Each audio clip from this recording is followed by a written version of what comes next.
been talking about for years in the district, knowing that there was going to come a point where we were going to have to make some really challenging decisions around our budget. And so we've talked about that, like I said, a lot for 3 or 4 years now, knowing that this day was going to come. But I really appreciate hearing other thoughts, other questions, ideas, concerns, all the input we can get from all the people we can. Just helps us make sure that we're making the very best decisions we can in the face of some really challenging circumstances. So primarily what I want to do today is be here to answer questions and to hear your thoughts. Before we get to that, I just want to share a few slides with you though, just to kind of set the stage of what our current budget situation is, how we got here, and then what our current plans are on how we believe we can address it and get things headed in the right direction going forward. So this is really probably the most important slide to take a look at, and this is about our fund balance. So this isn't our total budget, this is just how much we've had basically in our savings account to keep the district operating. So as a matter of policy, the board has always tried to maintain right around a 5% fund balance. So right now, our budget is, for the last few years, it's been around $100 million. We're closer to about $120 million in our general fund balance. And so that 5%, we're looking between $5 and $6 million has been what we typically would try to have in our fund balance. And so, as you can see, going back to 2021, we were pretty close to where we should be. It went up a little bit because we did have additional dollars coming into the school district from COVID. And then you can see in 2022, we were using those dollars.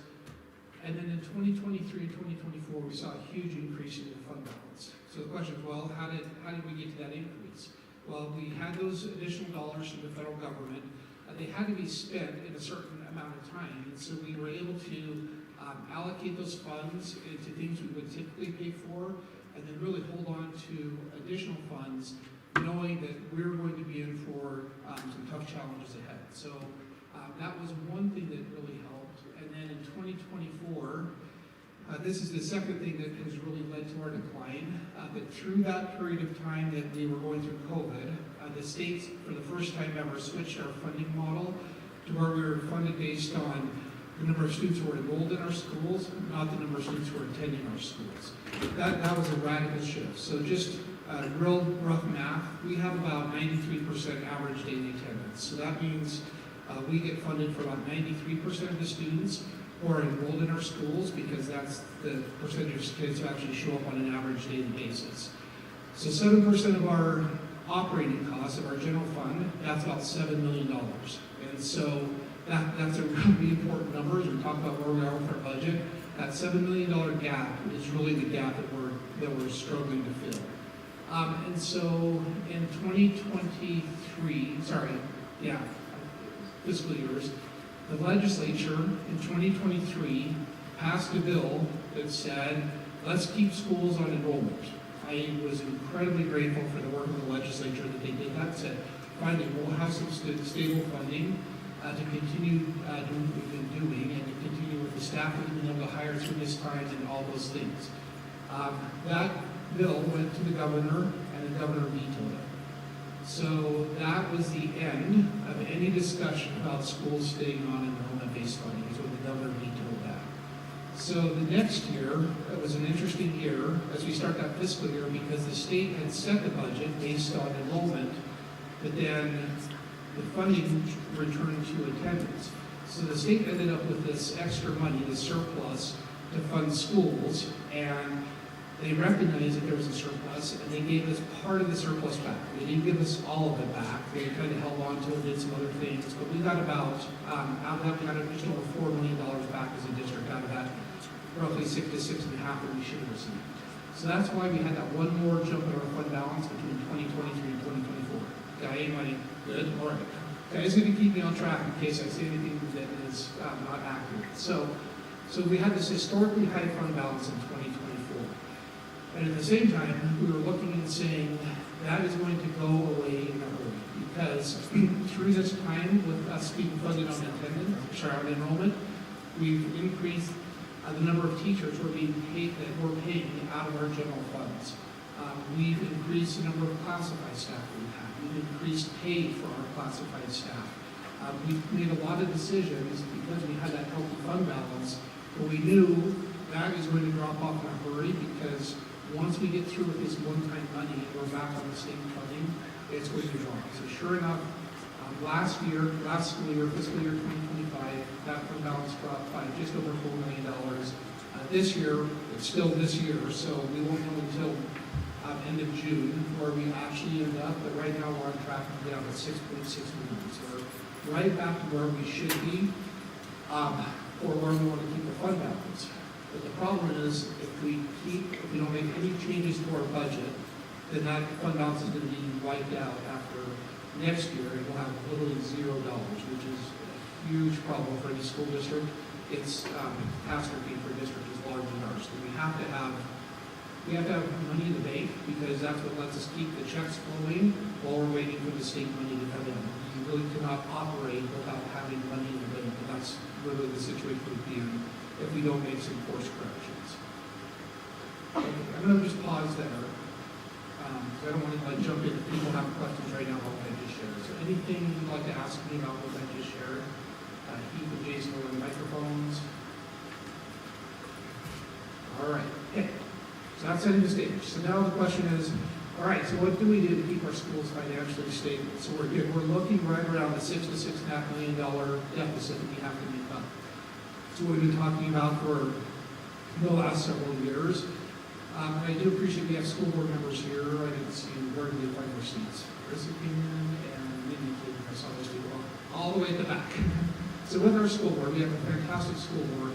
We've been talking for years about what are we going to do. And really, just like at home, right? There's two ways you can budget your home budgets, just like we can as a school. We can either increase revenue, or we can decrease costs, or we can do a combination of both of those. And so the only way as a school district we can increase our revenue ourselves is either by passing the levy or somehow magically getting 7% of our kids to attend school every day, so we have 100% attendance, which just isn't going to it's not going to happen. Candidly, we don't always want it to happen. There's a reason why during COVID we ask kids to stay home to keep infection from spreading. But COVID also really changed a lot of people's mindsets around attendance. And I just don't think there's really any magic buttons we can push. They're all of a sudden going to get more kids to attend school. So what we can do is we can ask our patrons to pay more in their taxes, or we can cut our budget. And what we felt like the right approach is to try a combination of both of those before we get everything as a budget. And so that's why this May, we're going to go to our voters and ask our voters if they will support an increase to the levy to support some key programs that really would be able to carry because of that fund balance that we no longer have. Okay, and I'm going to come back and really emphasize that point in a minute about what's on the levy. But at the same time, we recognize I really don't want to put all this on our taxpayers. This is already going to be, just that 3.8 is going to be a significant increase for our taxpayers. So we need to take our share of the burden and cut where we can. The other thing I should have shared back then, I didn't, is the other thing that has happened since 2023, and I didn't throw a slide in, so I apologize, but we have been losing enrollment as well. So it's not just the fact that we return to attendance, but we've been losing enrollment in our school district for the first time in over 20 years, probably close to 30 years since we've actually lost enrollment. There's contributing factors to that, but the number one contributing factor is the birth rate in our country, the birth rate in our state, and in our county. It has just plummeted from where it used to be. And so even though we see lots of construction, lots of still new homes being built, apartments being built everywhere, those aren't coming with kids. And so it's remarkable to see the shift in our demographics and who's moving into the school district and into our community compared to what it was 15 or 20 years ago. So every year we're losing right around 100 to 150 students per year for the last 3 years. So every student we lose, that's an $8,000 loss in revenue to the school district. And so when we talk about our budget cut, a big part of this is simply getting our staffing to fit with what our enrollment is. And that's going to be an ongoing conversation. It's not going to be like, okay, we made these reductions this year, we're good. We're going to see a continued drop in enrollment, I would say for the next 8 years at least. And the reason why it's 8 years is because our incoming kindergarten classes for the last 3 years, they're coming in at about 850 kids per class. And we're graduating classes of between 1,100 and 1,150. And so that's why I know that until these most recent kindergarten classes have gone all the way to high school, that's what it's going to take before our enrollment stabilizes.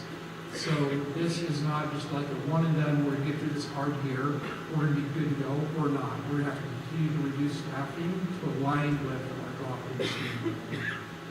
So that's the big plan, is roughly, we're kind of splitting it half and half, and so we're asking for an increase of $3.8 million from our patrons, and then we're looking to try to cut our budget by $4 million. So here's what we're already doing, is through a lot of challenging discussions this year, we've been working to reduce our teaching staff by 15 to 20 positions. So again, I'm just going to use some real rough numbers, but roughly every 20 kids that we have, the state pays for one teacher. So we talked about a reduction of 15 to 20 teaching positions. That's matching a drop in enrollment of about 300 to 400 kids. And so that's a very intentional number to match, again, to realign that with what our enrollment is.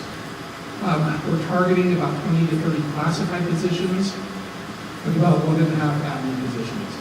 And those last two, we're doing it through both a combination of eliminating positions, but we're also looking at things like cutting days out of classified work calendars. We're looking at dropping additional pay for administrators. We're looking at reducing hours for some classified positions. So it's a combination of those things that will get us to the equivalent of about 20 to 30 classified positions in savings.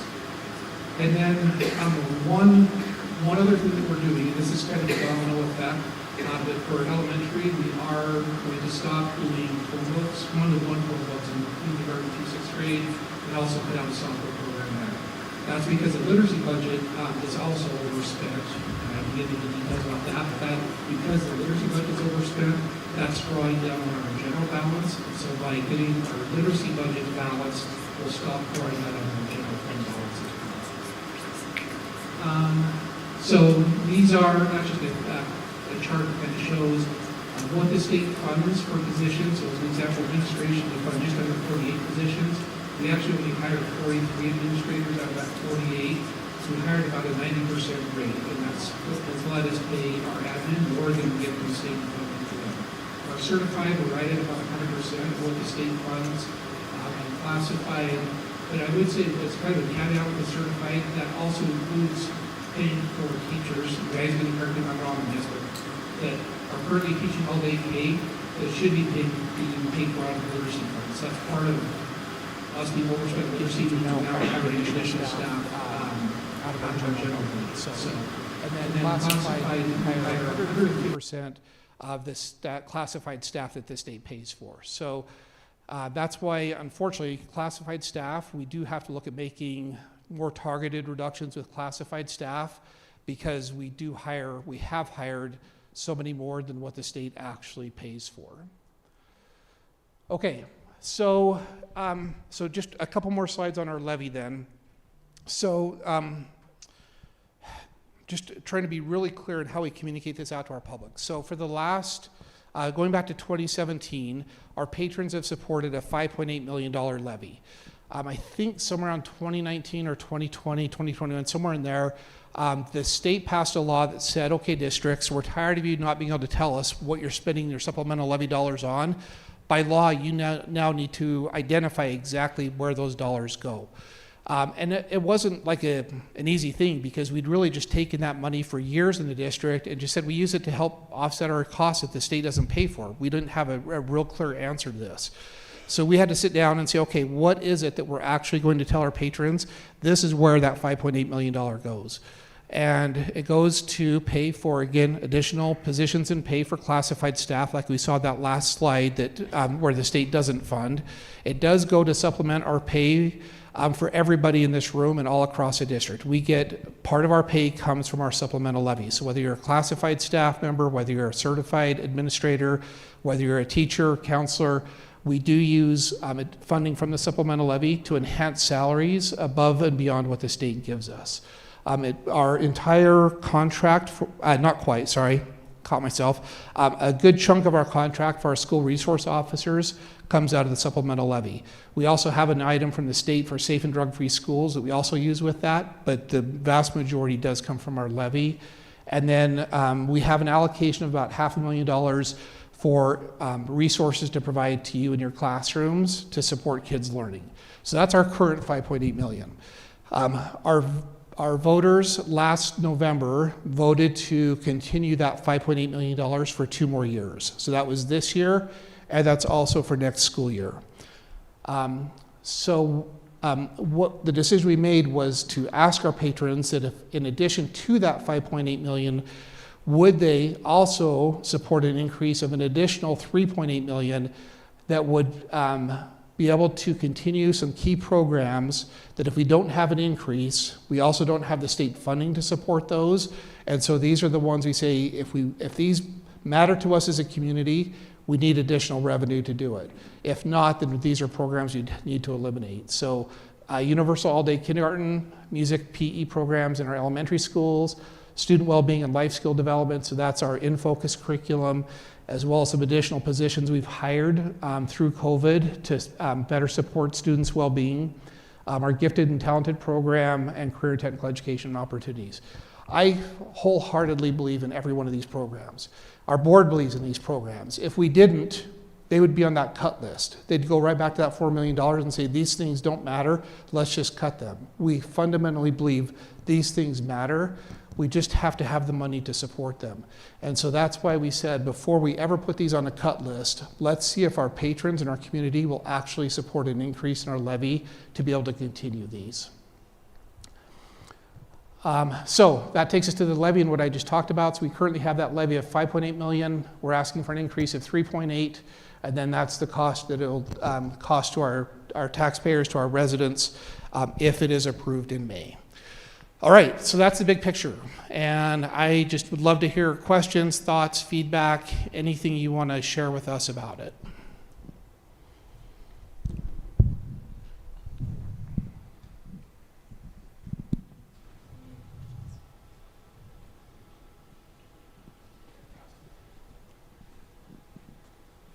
Thank you. Can you hear me? Yep, we're good. Okay. I guess I was just wondering, like, has it ever been brought back up of bringing enrollment versus attendance for pay, or since the governor vetoed it, it's just never going to get brought up again? So the legislature has not brought a bill again since then. Given our current legislative climate, I don't see it happening again. I don't see the governor ever approving it. And so if there's a change in the governor, there might be a different conversation. There is always conversations every year about redoing the funding formula. And so what I would hope is if there is a rewrite to our funding formula, which hasn't been changed since the 90s, that they would look at that. But I just know where Governor Little, he's been abundantly clear that he does not support it.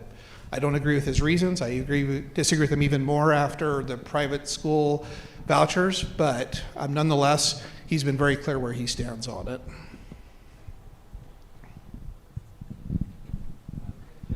The other thing, and I think it's, I appreciate the question. The other thing is just our current financial situation at the state, right? So that increase to return back to attendance would increase the state budget roughly by, it would be 7%, and they're at $3 billion, so it'd be about a $210 million increase. And they're already saying there is no funding available. So there's a very real financial reality to that I don't see happening anytime soon. So if the levy were not to pass, what would the impact look like in both the elementary and then also in the secondary levels? That is a great question. So, so I want to be, hey, you read, I did not feed you the question. So That's one question. So I've been working in a district level position for 16 years now, and so I've lived through probably about 8 different times that we've run the supplemental levy, and that's always a question of what happens if it doesn't pass. So we are very intentional in running the levy this year because, like I said, our current levy will run through next year, even if the one in May fails. And so we were very intentional with that, saying if we're going to ask for an increase, let's, cover our butts and make sure that we don't lose our funding for our $5.8 million. So that's why we're going out this May instead of waiting till next year when it actually expires. And so no matter what happens in May, we still have our foundational $5.8 million levy. What we won't have is additional funding for those other programs that, again, right now are pegging at $3.2 million. So as we visited with the board, we said, okay, we really need to talk about how will we actually eliminate those programs. And so this is the plan on a year-by-year basis of what would be eliminated when, because we want to make sure that that we can do this in the most positive way we can, but also Richard Hess, one of our board members, just said, let's not like totally undo everything until we absolutely have to, if that makes sense. So key things are, number one, elementary PE and music, we would stop that for next year. And so that would be our 28 classified paraprofessionals would lose their jobs for next year. We've got 2 certified teachers that support that program, and we would look to put them back into schools. Our student well-being positions, we're actually working already on plans that those would be pushed back to the school level. We would stop paying for our fertilization and weed control, which would hit next spring, and then we would start to phase out our GATE program. And then the next year is really where we're going to have to address the all-day kindergarten. So we'd carry all-day K for 1 more year. That's going to give our teachers a chance to, number one, be transferred at a more appropriate time than it would be in late May, but also gives us a chance to really work through, are we going to keep it as an intervention-based model? Are we going to look at a tuition-based model? Or are we just going to stop it altogether? There's going to be a lot of conversations around that. But I don't want to do that work until we know, do we actually have to do that, or can we wait and do that knowing what the status of the levy is? So that's the program, or the plan if it doesn't. So if it doesn't pass in May, then we will rerun a levy in November, and that levy will either be for the $5.8 million that we currently have, it could be for the full 9.6 that we're asking for, it could be somewhere in between that. That'll be conversations with the board after May once we see what it actually comes out like. But no matter what, we would ask at least for a renewal of the current levy in November. Yeah, he's pointing. Yep. Just looking at attendance as being the big target here, is there something as a district that you could look at for those chronic absentees? Would it make a difference in following through with those policies that are in place for all kids? Yeah, I think whatever we can do as a district to help improve attendance is helpful. And I think we've tried things. And I don't want to say it's a lost cause. I'm not sure that it is. But I know we did redo our attendance policy coming out of COVID to try to better address the attendance issue. And it had a little bit of an effect. I think we grew by maybe 1%, Guy. It's something like that. Yeah. But that's about all we got to. And honestly, we're only about 1.5%, 2% below where we were before COVID. So chronic absenteeism, I'll just say, just for the student's sake, we absolutely need to be doing all we can to address chronic absenteeism. And that's including using all of our resources, looping in the probation and all supports out in the community for those, but it's not that many of our kids that actually hit the chronic absenteeism. It's just a lot of kids that are using up all the attendances that they're allowed to have in policy. So, but the more we can do to encourage and support kids to be here, it's better educationally for kids. We know that also certainly helps with our bottom line.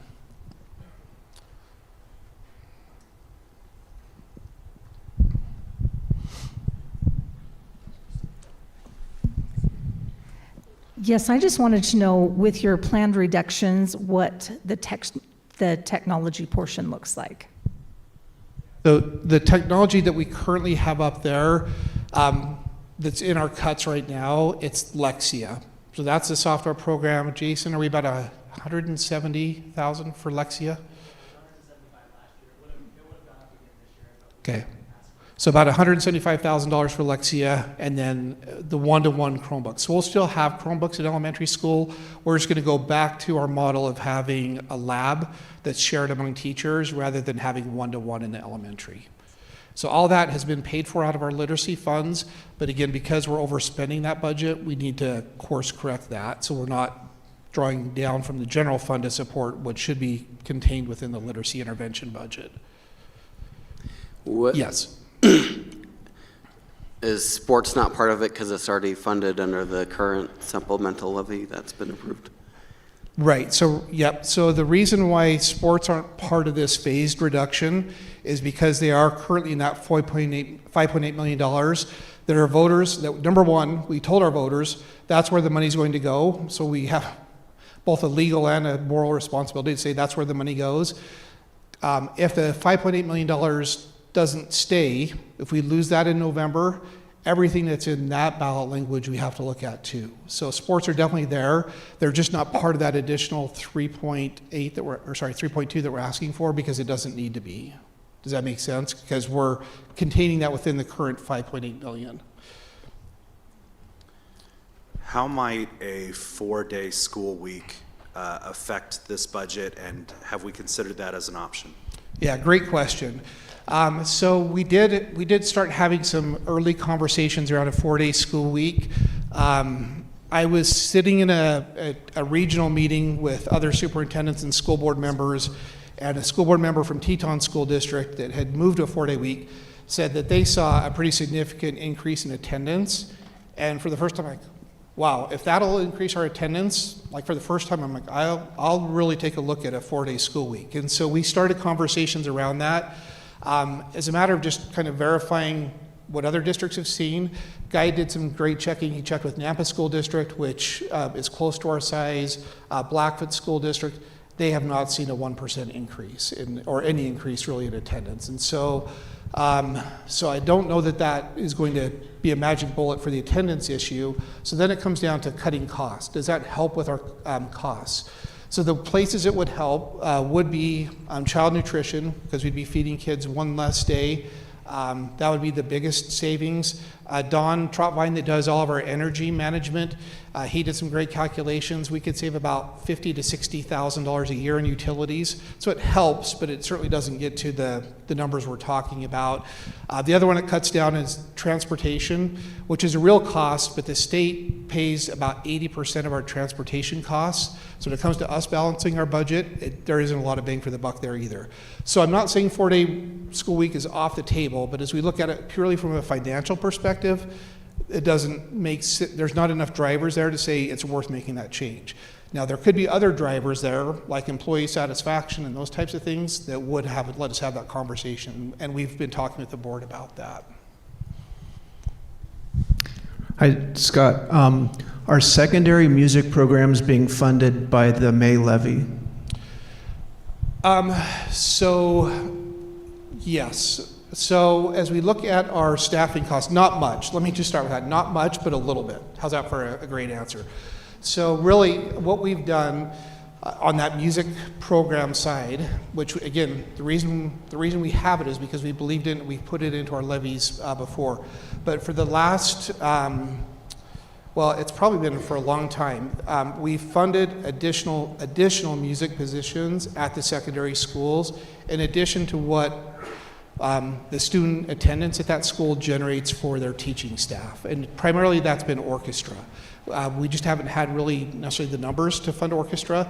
Now, over time, what we see is shifts in enrollment. And so candidly, some orchestra programs you could run just off of the number of kids that are attending there. But then the band program or the choir program might be low. So all in all, we have funded about, Heath, is it 3 additional yeah, FTEs right now at the secondary schools, it's 3 positions that are being funded out of the district for orchestra. The other music positions at the secondary level are coming out of the school's allocation based on the student enrollment at that school, just like a math teacher or an English teacher.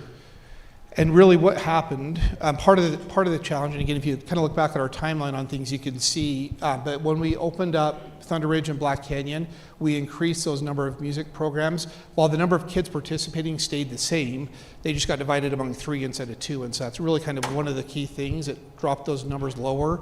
And that's why we've come in as a district and supported with additional teaching positions to keep those programs going. So yes, so there are additional positions there. So the way I phrased it in this plan, which is probably what you're asking about, is after next school year, so not this coming year, but the year after, we'll really have to look and say, okay, what is the enrollment in those schools, and how do we balance that with the number of students that are taking classes for the teaching positions? Does that help? It does. Is music the only co-curricular that's in that position that's being funded in that way? So it really is. So there's really 2, and Heath, you can correct me if I don't think I'm accurate in this. But music is the one that we tend to have class sizes with the lower participation. And again, it's not every class, but we just have some classes that are exceptionally low. It might be like a percussion class or a guitar class, or some of those one-offs. Those ones are typically the ones where we see the lower enrollment, where in a typical class, we need about 27 kids in a class to meet where the state's funding, if that makes sense, or how the state funds schools. The other one that kind of falls into that category is our CTE programs at Technical Careers High School. And so we have adjusted our funding in our current schools, or sorry, our student ratios in our current schools, because in those classes, they're full, but they can only have sometimes 10 kids maximum in a welding 4 class because of the safety and the intensity of what those kids are doing and the level of supervision it takes. So those are the 2 that we've really kind of had to look at and say, how do we account for lower class sizes in those programs? Scott, prior to this year, we typically had about 20 to 25 positions that we would consider a district position. It wasn't part of the school's allocation for certified staff. And so this school year, going into next year, we've worked really hard to eliminate those district positions and put them back into the staffing allocation for each school. And so this year, all of our secondary schools have made reductions in their certified staff in order to pull those positions back into their allocated staff.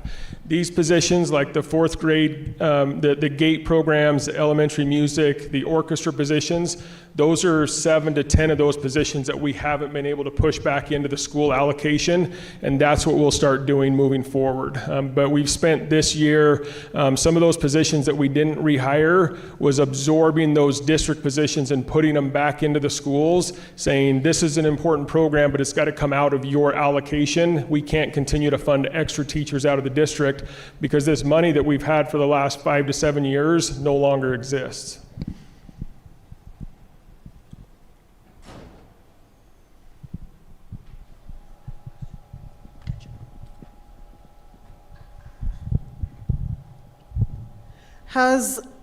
Will this information be shared with the voters? Because I think ultimately, this is what they need to see. Like, if you don't approve this, this is what's getting cut, along with obviously the numbers of how much their taxes are going up.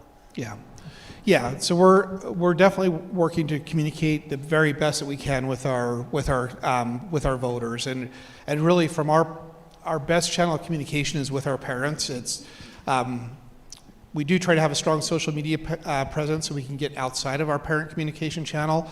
But every week, in both the parent update and the employee update, I'll be sending information that is breaking this down like a chunk each week of what people should know as they head into that election.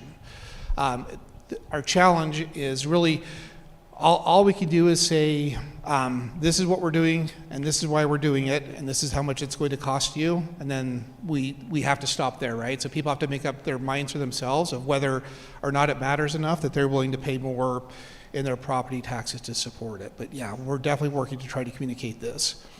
This levy reduction plan, I think, came out in East Idaho News a couple hours before we came over here, and people love me for it. So at least that's what Phil shared with me in the comments. So super helpful. Phil, right before I come over here, is like, you should hear what people are saying about you. And then he goes and reads the comments. I'm like, Phil, I never read the comments. So anyway, there's a reason. So I'm going to just pause for a second and just say, this is an open meeting, so feel free to stay, ask questions. It's a voluntary meeting. You are free to come, and you're also free to leave whenever you're like, okay, I've heard what I need to hear, and I walk out. I'm not going to be offended. I'm not sure there's going to be like a logical close to it, so I'm just going to stick around and answer questions. But anytime you're like, okay, I'm good, feel free to head on out. You can storm and kick if you want and make a scene, but go ahead, Brittany. I can repeat if you want. I don't have a question, but more of a comment to follow back with the attendance versus the enrollment-based funding. Not only has the district and district admin worked with lobbying with legislators to get that bill, so has BEA. And BEA has also worked with the district. So just know that where this is coming from was, and correct me if I'm wrong, Scott, was really the last resort that they had. We have both worked continuously the past couple years working with legislators on trying to get ahead of this so we didn't have to get to this point. I know that we're in a difficult spot, but really just know that BEA and the district are on your side. So with that being said, if we do have concerns, please email your legislators. Thanks. I do have a question about special services. Is that our positions going to be cut with special services, the paraprofessionals? Yep, so special services is definitely one of the areas that we're looking to reduce our staffing, and some of it will be through reducing hours, some of it will be through reducing positions as well. So we have a federal regulation that we can't spend less next year than we spent this year, and so we have to be very careful and intentional in how we do that. But special education expenses have continued to grow while funding for it hasn't. And so it's a challenging situation because we know we need to meet the needs of students, but we also have to be at a spot where we know that we can balance the budget to do that. So we are working with Wendy, working with our principals and looking to say, okay, what are things that we can do to try to reduce costs for special education as well? Anything else you want to add to that, Heath? Yeah, I would just add, principals have been working through this over the last week or two, having conversations. I would anticipate changes that will be coming will be done in the next 3 to 4 weeks. And so those of you who may have positions that are being reduced from full-time to part-time or partial full-time to part-time, or your job's being eliminated, you'll be notified. My hopes is by the board meeting in May, so that you're aware. I started about 3 or 4 weeks ago as I put some information in the employee update, asking you to keep an eye out for jobs as principals are talking to you. We've closed all of our classified positions to internal candidates only, trying to provide opportunities for employees who may be losing their job next year to apply to transfer to different jobs. And so right now we're not accepting applications for external candidates. Those positions are only open to internal candidates and people who are currently employed by the Bonneville School District, and we're trying to transfer as many people to those positions before we open them to external candidates.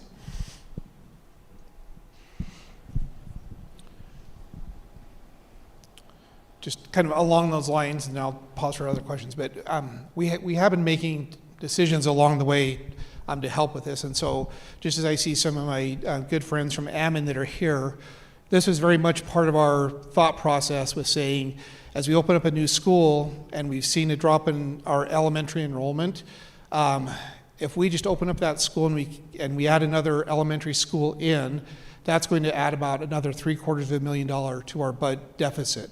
And so we knew it was hard. We knew it was going to be a pain point for a lot of people. We said the right thing to do to help balance our budget is, especially given the fact we're losing elementary enrollment, is to set Ammon aside and repurpose it for a high school. And then we can really control how much additional cost we're going to be adding next year. And so there's been, again, a lot of thought, a lot of process that we've gone through to try to mitigate this situation the very best that we can. And now this is really our next last step of how do we keep going to get that budget to balance. All right, again, free to go anytime you want to, but I'm happy to stick around and answer any other questions, concerns, anything at all you'd like to share with us. Okay, as you're leaving, I just want to say thank you again for coming. I really appreciate your time being here, and hopefully this helps clarify. Feel free to reach out through Ask D93 or just send me an email with any other questions, concerns, thoughts that you have on it. Anyone else want to fire away? Yeah, thank you. At the very back, Jason, are you closest? Yeah, where? I got you. Oh, I didn't see you. Hey, Scott, I just had one quick question about absences, because when I started in the district 13 years ago, we had a policy, at Hillcrest at least, when kids hit 6, when they hit the 7th, they had to do Saturday school or detention. Yeah. I know our district, not our district, Hillcrest was doing that a couple years ago. And as a parent having a child, my son Clark graduated with like a 4.7, an associate's is a junior, yet he had school refusal issues. And once we stopped doing that, because we were told we couldn't make them come in after 6, it was interesting to see my son all of a sudden be like, well, I don't have to. So the kids realize if there isn't like teeth in the absence policy at the high school level as a teacher as well, but also as a parent, we see these kids just being absent a lot. And maybe it's not to the part of chronic absenteeism, but it's the point it's frustrating as a parent, and then as a teacher it's causing us to have much more work on our hands. So is there something we can do as the district to help that at least somewhat? Because it can be really frustrating from both sides. Sure. So I didn't review our updated attendance policy before I came in here, but we do have consequences that start kicking in after kids hit their 6 absences. So I will address a couple of things we used to do that we really haven't done as much or done at all lately. So a couple of key ones. Saturday school. When I was an assistant principal at Hillcrest, that was how I got to spend most of my Saturdays, was in Saturday school with the kids. At that time, we were going back and correcting the kids' attendance and reporting to the state that they'd made it up, and turned out that was illegal, so we stopped doing that. And so that's one thing. So it's okay to have it as a consequence, but at the end of the day, we couldn't change kids' attendance. And for some kids, I know the only reason they ever showed up is because it would actually reduce their attendance or their absences in the class. So when we lost that motivator, it seemed like Saturday school almost was not effective at all. And I could maybe wrong, but I think the other key thing is when we had a loss of credit for attendance. Yeah. And so we were withholding the credit until they did the makeup time. Yep. And so that loss of credit, that's one that we hear a lot about. And I would say for me, there's two big reasons why we don't do that anymore. So number one is I personally don't think it aligns with our philosophy of grades reflecting kids' learning, right? Because now we're penalizing a kid's academic grade because of their behavior. And I still think we probably need to do something to accurately document that and report that. I've had ideas, and we've even done some good work around like a work-ready report card that employers would take a look at as kids are applying for school, and they could say, oh, wow, you don't attend school? I'm not sure I'm interested in hiring you for work, because if you're not going to show up at school, why would you show up here? I think there's some real merit, and there's some districts that have done some good work around that.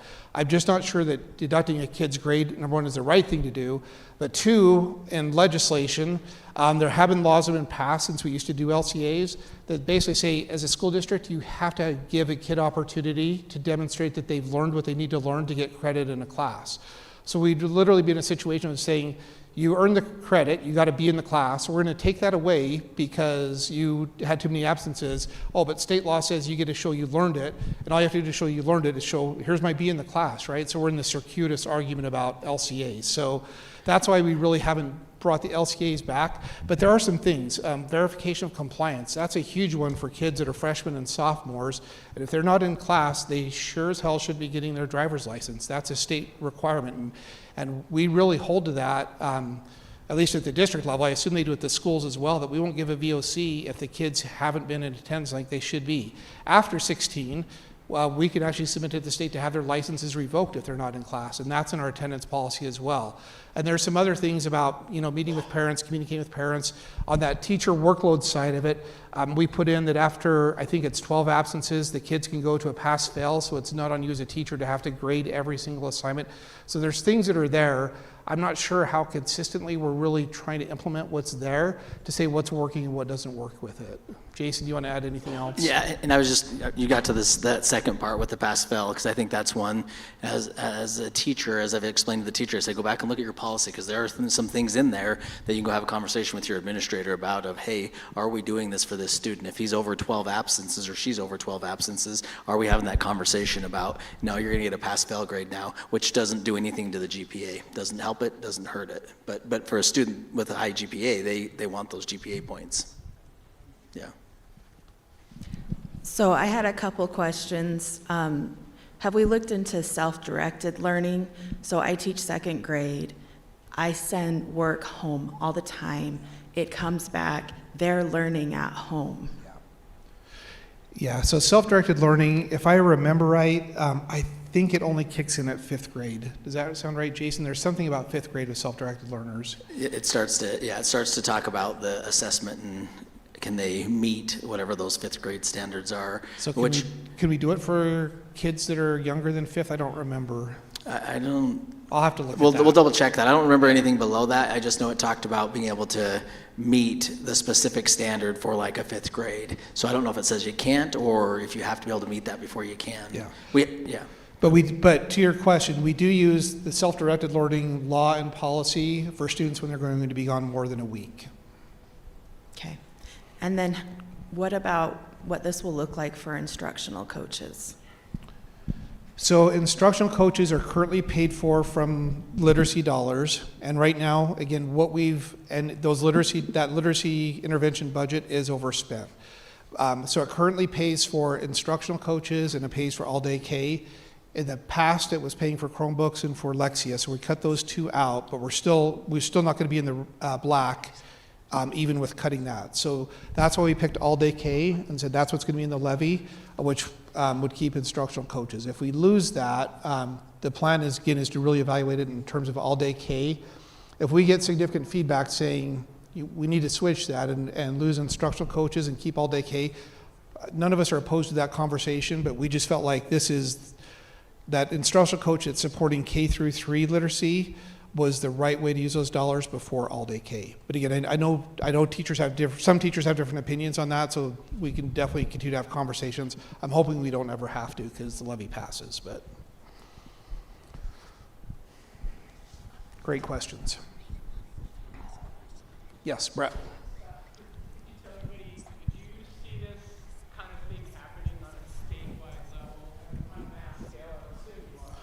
Yeah, I think all districts are just in a different spot with it. So number one, almost every district in the state is losing enrollment. That's it's a function of birth rate, and it's also a function of charter schools.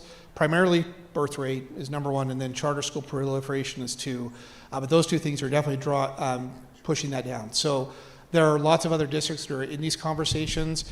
District 91, next door to us, they went through some hard budget cuts, I think, not last year, the year before, and probably some last year too. So because we've had that fund balance and we held on to that, we've been able to push ours until now, but we knew the day is going to come where it hits here. But yeah, most districts in the state are really facing these same challenges. One thing that's just a little bit unique, and I don't know, I hope I don't muddy the message, but I think it's an important one, and it's really about the tax impact of the supplemental levy.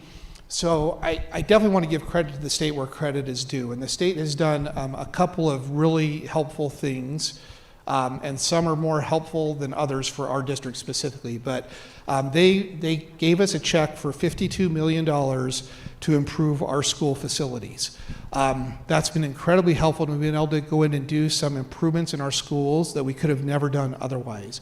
And I think that's helpful for you to hear, is you're like, well, wait a minute, how did they go and pay to redo the commons at Bonneville High School? And you're going to see significant construction at Bonneville High School this fall as we redo the A-wing. It's like, well, wait a minute, you said you're in a deficit. How are you paying for that? Well, we're paying for that because we have a $52 million check from the state that has to go to those facilities. And so there's a lot of questions we get, and it's like, no, I totally understand that concern. We do that because that's where the state put the money. So that's one thing. The second thing that came at the same time as that $52 million check for facilities is they started paying for schools to pay their bonds first, their supplemental levies second, where's Guy? Perfect, and plant facility levies third, okay? So if I'm in District 91 and I don't have any bond payments that I'm paying as a taxpayer, my supplemental levy is getting paid from the state. If I'm in West Ada, they don't have very many bonds on their books. They have a larger supplemental levy, but a big chunk of that is getting paid for from the state. In our district, because we were growing and we bonded for Thunder Ridge and we bonded for Black Canyon and we bonded for Willow Creek, we have bonds on the books. So the state is really picking up almost the entire cost of those bonds. Thunder Ridge is really being paid for by the state now. Black Canyon is being paid for from the state now. Willow Creek, the last one that we added, that's about a $3 million per year that our taxpayers are paying for Willow Creek. But what that leaves then is that's where that money goes, and so now our supplemental levy rests squarely on our property taxpayers, and that's not true in every district across the state. So just every state has its own kind of nuances and the things that are working well for it, and then the challenges that they're facing. So, but the overall budget conversation is a common one across all the districts. Even though we do see historically high investments from the state in schools. And it's like, well, where does that money go? And again, it really goes to those things that the state has prioritized. Facilities is one. Please don't take this as a knock. It's just a fact. The state has put in a lot of money into the teacher career ladder, which is fantastic. I'd love to see the increase that we've seen in teacher salaries that we didn't see for decades.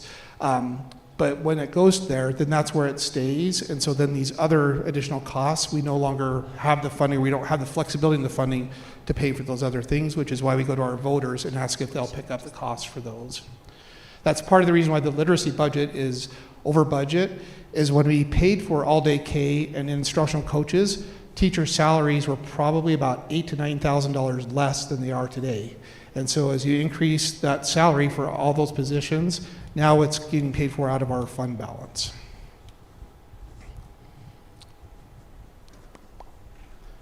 Awesome. Okay, you guys are the best. I hope, I'll get emotional about budget cuts, but you really are. Thank you for being here. Thank you for your understanding.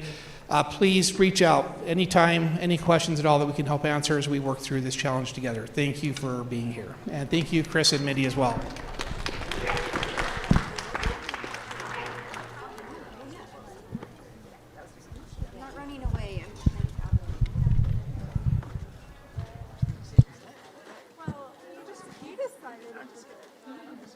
Good seeing you. How are you? Good. How are you? Good, thanks. See ya.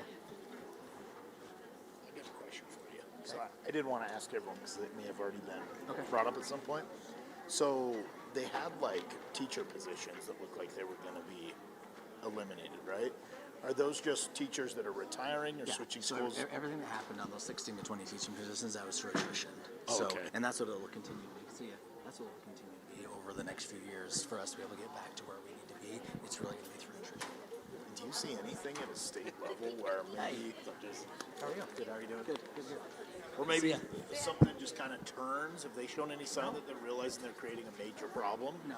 Well, and I think that for a number of reasons. How we doing? There's a number of things that happen that they push towards privatizing, right? Right, Put more into 100%.